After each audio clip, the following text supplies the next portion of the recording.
IT বারের তরফ থেকে সবাইকে আবার স্বাগত। তো গত পর্বে আমরা এই পর্যন্ত ছিলাম। তো আজকের পর্বে আমরা আর কিছু মডিফিকেশন করব, যেমন এই যে হেডিংগুলো আছে আমাদের সাইটে, হেডিংগুলো আমরা এই ফন্টটাতে আমরা এই ফন্টে করে দেব। তো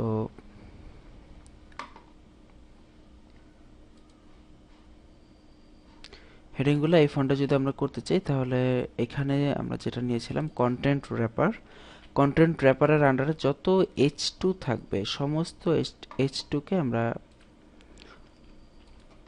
এই ফন্টে করে দিব। তো ফন্টটা কোথায় আমরা ইউজ করেছি নিয়ে আসি, এই যে ফন্ট ফ্যামিলি। আচ্ছা, তো যত H2 আছে এর আন্ডারে সমস্ত H2 এই ফন্টে হয়ে যাবে। তো ওকে, সমস্ত হেডিংগুলো এই ফন্টে করে ফেললাম।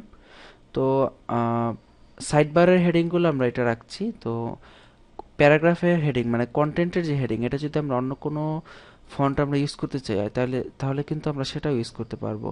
তবে এক্ষেত্রে দেখা যাচ্ছে যে এই হেডিংটাই মোটামুটি ভালো লাগতেছে। তো প্যারাগ্রাফগুলো যাতে অন্য হেডিংয়ে হয় এবং লিঙ্কগুলো যাতে অন্য হেডিংয়ে হয়, সেই জন্য আমরা গুগল ফন্ট থেকে আমরা নিয়ে আসি।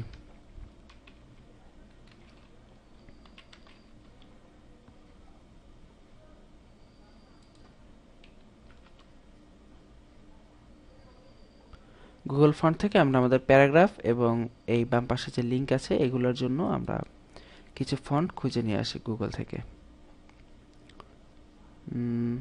আচ্ছা, রোবোটো, এই যে প্রথম যে ফন্টটা আছে এটাই তো আমরা এখান থেকে ইউজ করতে পারি। সিএসএস এ ইম্পোর্ট করে ফেলি। সিএসএস ইম্পোর্ট করা সবচেয়ে সহজ এবং এডিট করা সবচেয়ে সহজ। সিএসএস ইম্পোর্ট করে ফেললাম এবং আমাদের ফন্ট ফ্যামিলির নামটা কি দিতে হবে এখানে এখানে বলে দিছি। আচ্ছা, যাই হোক, আমরা আগে সিলেক্ট করে নিই ফন্টটাকে। যেমন আমরা চাচ্ছি যে টোটাল যে কন্টেন্ট আছে, আমাদের টোটাল যে র্যাপার, কন্টেন্ট র্যাপার H2, তো ঠিক একইভাবে কন্টেন্ট র্যাপার পি এবং হ্যাঁ, কন্টেন্ট র্যাপার পি এবং কন্টেন্ট র্যাপার এ, মানে যত প্যারাগ্রাফ আছে এবং যত লিঙ্ক আছে সমস্তগুলা ঠিক এই ফন্টে হবে। তো কোন ফন্টে হবে সেই ফন্টটা এখানে দেয়া আছে। আচ্ছা, তো আমরা এটা ইম্পোর্ট করে ফেললাম। এবার দেখি যে পেয়েছি কিনা এখান থেকে। হ্যাঁ, সবগুলা ফন্ট রোবোটোতে পেয়েছে। আমরা এখানে দেখতে পাচ্ছি যে সুন্দরভাবেই রোবোটো ফন্টে আছে। তো আমাদের বেসিক এডিটিং হয়ে গেল। এখন আমরা কিছু নতুন টপিক যোগ করতে পারি একটু বড় করার জন্য। যেমন এখানে হেডিং আমরা একটা দিয়েছি, আমরা আরেকটা নিয়ে নিতে পারি এখান থেকে। এখানে যেমন হেডিং নিয়েছি, এরপরে আমরা এখানে লিখতে পারি যে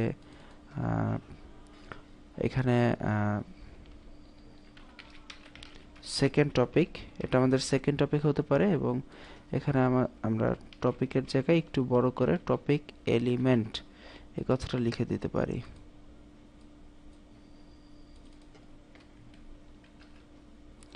আচ্ছা, যাই হোক, একটু বড় করে দেই লেখাটা। এটা আমাদের লেফটে এবং রাইটেও আমরা ঠিক একই কাজ করতে পারি, বাম পাশে। ও সরি, এটা রাইটে ছিল। এই যে সেকেন্ড টপিক এখানে চলে আসছে, টপিক এলিমেন্টগুলো এখান থেকে চলে আসছে। তারপর এখানে টপিক গেল। তো টপিকের পরে আমরা কি দিতে পারি, সাধারণত ওয়েবসাইটে কি থাকে, যেমন এখানে ক্যাটাগরিজ থাকতে পারে,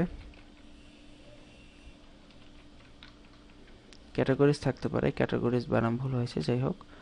এখানে থাকতে পারে যে HTML CSS ক্যাটাগরি থাকতে পারে। তারপর থাকতে পারে সার্চ ইঞ্জিন অপটিমাইজেশন বা এসইও থাকতে পারে। এসিওর পরে কি থাকতে পারে এখানে, যে ধরুন ওয়েব ডেভেলপমেন্ট ক্যাটাগরি এখানে থাকতে পারে। তারপর থাকতে পারে এখানে অনলাইন আর্নিং, এই ক্যাটাগরি থাকতে পারে। তো এইভাবে আমরা ডান পাশে আরও ক্যাটাগরি এখানে অ্যাড করে দিলাম। এবং বাম পাশে আমরা চাইলে আরও অ্যাড করতে পারি, যে বাম পাশে আমরা যেটা, এই যে বাম পাশ, আমাদের উপরেরটা হচ্ছে বাম পাশ। তো বাম পাশের আমরা এই হেডিং সহ ইউএলটাকে কপি করে নিচ্ছি। কপি করে জাস্ট আমরা যদি নতুন কিছু অ্যাড করতে চাই, এখানে যেমন দিতে পারি যে রিসেন্ট পোস্ট। রিসেন্ট পোস্ট, তো এখানে পোস্ট হেডিং আসবে, রিসেন্ট পোস্ট হেডিং বা ডিসক্রিপশন, রিসেন্ট পোস্ট ডিসক্রিপশন এখানে চলে আসবে। জেনারেলি আপনারা বিভিন্ন সাইট যখন ব্রাউজ করেন তখন এইভাবে এখানে পেয়ে যাবেন যে রিসেন্ট পোস্টের মধ্যে রিসেন্ট পোস্ট ডিসক্রিপশন এইভাবে চলে আসছে বাম পাশে। এবং বাম পাশে আমরা আরও বেশ কিছু, এখানে যদি আমরা চাই আরও অন্য কিছু অ্যাড করব সেক্ষেত্রে আমরা এভাবে জাস্ট হেডিং দিয়ে দিয়ে অ্যাড করে দিতে পারি। যেমন রিসেন্ট পোস্টের পরে এখানে থাকতে পারে যে রিসেন্ট কমেন্টস।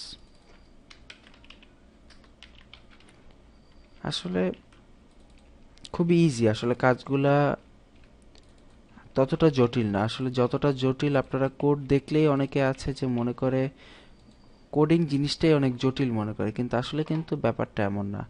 কোডিং জিনিসটা মোটেও জটিল না। যেমন এই যে রিসেন্ট কমেন্টসের এই জায়গায় আমরা রিসেন্ট কমেন্টস বাম পাশে যোগ করে দিলাম। এইভাবে আপনারা চাইলে করে ফেলতে পারেন। আর ডান পাশে যদি আরও এলিমেন্ট যোগ করতে চান, যেমন ডান পাশে যদি আপনি কোনো ফর্ম যোগ করতে চান, বা যদি আপনি এখানে বাম পাশে তো হয়েছে, আমরা এখন ডান পাশে ধরুন আমরা আরও একটা এখানে যোগ করতে চাচ্ছি। তো রিসেন্ট কমেন্ট ছিল এই জায়গায়, ধরুন কন্ট্যাক্ট আস। তো এই জায়গায় আমরা যদি কোনো ফর্ম দিতে চাই ইউএলএলআই এর মধ্যে, তো ইউএলএলআই না করে আমরা ফর্ম করে দিতে পারি, বা ইনপুট করা যেতে পারে। তো কন্ট্যাক্ট আসের মধ্যে যদি কোনো ইনপুটের প্রয়োজন পড়ে, যেমন ইনপুট টাইপ টেক্সট, এরপর আরেকটা ইনপুট নিয়ে যেতে পারে টেক্সট। তো এই জায়গায় আমরা ইনপুটের উপরে প্যারাগ্রাফ বা লেবেল যেটা ইউজ করি দিয়ে লিখে দিতে পারি যে ইউর নেম, তারপরে এখানে দিয়ে দিতে পারি ইমেল, তারপরে আমরা এখানে দিয়ে দিতে পারি যে সরি, এখানে তো আর ওইটা দেওয়ার দরকার নেই। এখানে ইনপুট টাইপ সাবমিট। এই যে ইনপুট বক্স চলে আসছে। এখন আপনি যদি এটাকে মডিফিকেশন করতে চান অবশ্যই মডিফিকেশন করতে পারবেন, নো প্রবলেম। যেমন এখানে আমরা দেখি যে প্যারাগ্রাফের ডিফল্টভাবে লাইন হাইট 150 পিক্সেল, এটার জন্য একটু এখানে বেশি চলে আসছে। তারপর এখানে মার্জিন বটম 2 এম ছিল, এই জন্য এখানে চলে আসছে। তো আমরা যদি এটাকে মডিফিকেশন করতে চাই অবশ্যই মডিফিকেশন করতে পারবো। তো দেখি এটা কোথায় আছে। এটা আছে রাইট কন্টেন্ট, লেফট কন্টেন্ট, তবে তার থেকে বেশি আছে যে কন্টেন্ট র্যাপারের আন্ডারে ইনপুট। তো আমরা এখান থেকে কন্টেন্ট র্যাপার এর আন্ডারে ইনপুটকে এখান থেকে সিলেক্ট করে দিতে পারি। কন্টেন্ট র্যাপার আন্ডারে আছে ইনপুট, আবার আচ্ছা কন্টেন্ট র্যাপার আন্ডারে আবার পিও আছে। আবার এই জায়গায় আমরা দেখি যে ইনপুটের একটা উইড আমরা দিয়ে দেই, ধরেন 150 পিক্সেল উইড, হাইট দিয়ে দিলাম ধরেন 25 পিক্সেল না 15 পিক্সেল হাইট, আর বর্ডার রেডিয়াস দিয়ে দেই, বর্ডার রেডিয়াস 5 পিক্সেল। আচ্ছা এটা হচ্ছে ইনপুটের উইড, হ্যাঁ এই যে এটা হচ্ছে ইনপুটের উইড হয়ে গেল। তো এই জায়গায় সাবমিটের তো আর এটা করা যাবে না, সাবমিটের ক্ষেত্রে তো এরকম করা যাবে না। ইনপুট, তারপর আমরা টাইপ সাবমিট,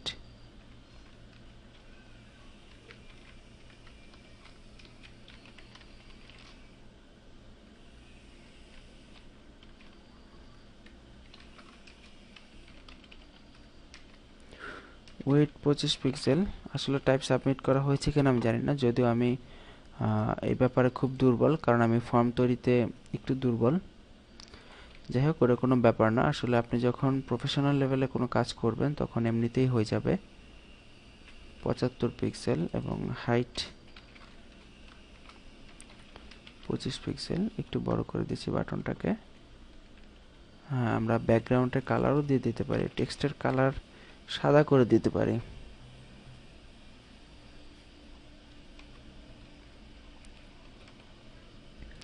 এবং ব্যাকগ্রাউন্ড গ্রিন করে দিতে পারি।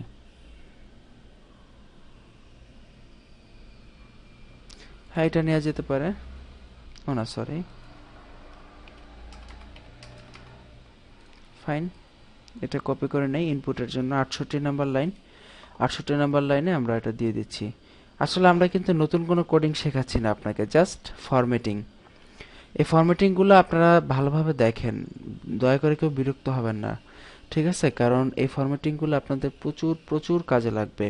এই ফরম্যাটিংয়ে যে যত বেশি দক্ষতা অর্জন করতে পারবেন, অবশ্যই অবশ্যই সে তত দ্রুত গতিতে আপনার বাইরের কাজ কমপ্লিট করে দিতে পারবেন। দেখবেন যে একটা ওয়েবসাইট আপনি করেছেন, বাট এই ফরম্যাট করতে আপনার অনেক অনেক টাইম নষ্ট হচ্ছে। তো এই জন্যই মূলত ফরম্যাটিংয়ের কাজগুলো আপনাদেরকে দেখানো। যা কোডিং শেখানোর ছিল আমরা পূর্বে শিখিয়ে দিয়েছি, এখন শুধু আপনাদেরকে ফরম্যাটিংগুলো দেখাচ্ছি, এই জন্যই যে আপনারা যাতে ভালোভাবে বুঝতে পারেন ব্যাপারগুলো, ফরম্যাট যাতে আপনারা ভালোভাবে করতে পারেন। যেমন এখানে আবার এই প্যারাগ্রাফের এই যে আমরা যে ডিফল্ট যে মার্জিন বটম 2m দিয়েছিলাম, সেটার জন্য কিন্তু এই প্যারাগ্রাফটা এত নিচের দিকে এত জায়গা নিয়ে নিচ্ছে। তো আমরা করব কি, মার্জিন বটম 2m থাক, আমরা এই কন্টেন্ট রাইট এবং কন্টেন্ট লেফট, মানে রাইট কন্টেন্ট আর লেফট কন্টেন্ট, এই দুইটার মধ্যে প্যারাগ্রাফকে সিলেক্ট করব। হেডিং 2কে যেভাবে আমরা সিলেক্ট করেছি ঠিক একইভাবে আমরা প্যারাগ্রাফকেও এখান থেকে সিলেক্ট করে দেব। ঠিক সেম ওয়েতে প্যারাগ্রাফকে এখান থেকে সিলেক্ট করে দিচ্ছি এবং মার্জিন বটম যেহেতু এটা 2m ছিল, বাট আমরা তো এখন মার্জিন বটম দিতে চাচ্ছি না, 0 পিক্সেল। এই যে মার্জিন বটম 0 পিক্সেল চলে আসছে। তো এইভাবে কিন্তু হয়ে গেল। এবং আমরা একটা কাজ করে দিতে পারি যে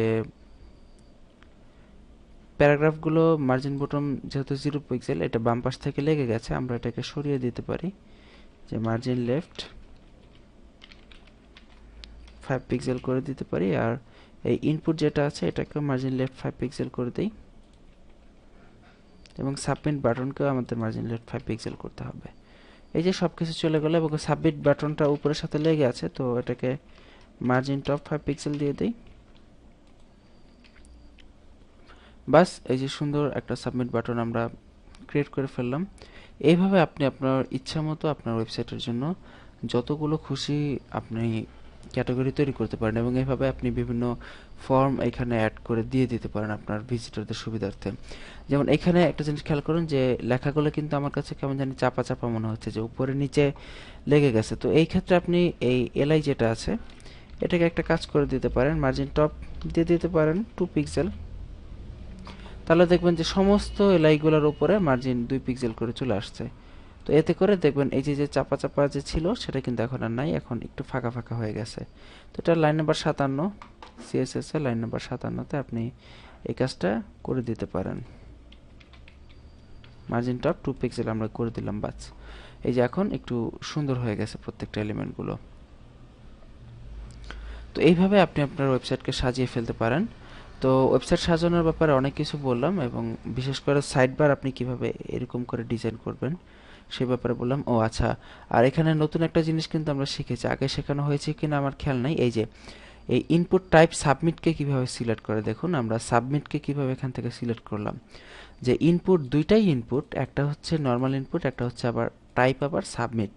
তো যে ইনপুটের টাইপ সাবমিট থাকবে সেটাকে আপনি এইভাবে সিলেক্ট করবেন, ব্র্যাকেট দিয়ে টাইপ, তারপর কমা দিয়ে সাবমিট, তারপর এটার উইডথ হাইট আপনি নির্ধারণ করে দিলেন। এবং এখানে আরেকটা জিনিস আপনি লক্ষ্য করুন যে কার্সর আমরা পয়েন্টার দেই, তাহলে হবে কি যে আমরা এখন এর উপর মাউস রাখলে চেঞ্জ হচ্ছে না, বাট এখন রিফ্রেশ করার পর যদি মাউস রাখি দেখবো এটা মানে কার্সরটা পয়েন্টার হয়ে গেছে, দেখতে মনে হবে যে এটা একটা বাটনের মতো, এখানে ক্লিক করা যাবে। তো এই ছিল আজকে টিউটোরিয়াল, অনেক কিছু ফরম্যাটিং করলাম। বিরক্তিকর টিউটোরিয়াল আপনাদের কাছে মনে হওয়াটাই স্বাভাবিক, কারণ ফরম্যাটিংয়ের টিউটোরিয়ালে আপনি নতুন কিছু শিখতেছেন না, শুধু ফরম্যাট করা দেখতেছেন। তো যাই হোক, আশা করি যারা শিখতে চান তারা বিরক্ত হবেন না। টিউটোরিয়ালটি মনোযোগ দিয়ে দেখবেন এবং আপনারা নিজেরা করে প্র্যাকটিস করবেন। তো ভালো থাকুন, সুস্থ থাকুন। আগামী টিউটোরিয়ালে ফরম্যাটিং নিয়েই কথা বলবো এবং নতুন কিছু জিনিস আপনাদের সামনে উপস্থাপন করার চেষ্টা করব। তো সেই পর্বের আমন্ত্রণ রইল। আজকের মতো এখানে বিদায় নিচ্ছি। আল্লাহ হাফিজ।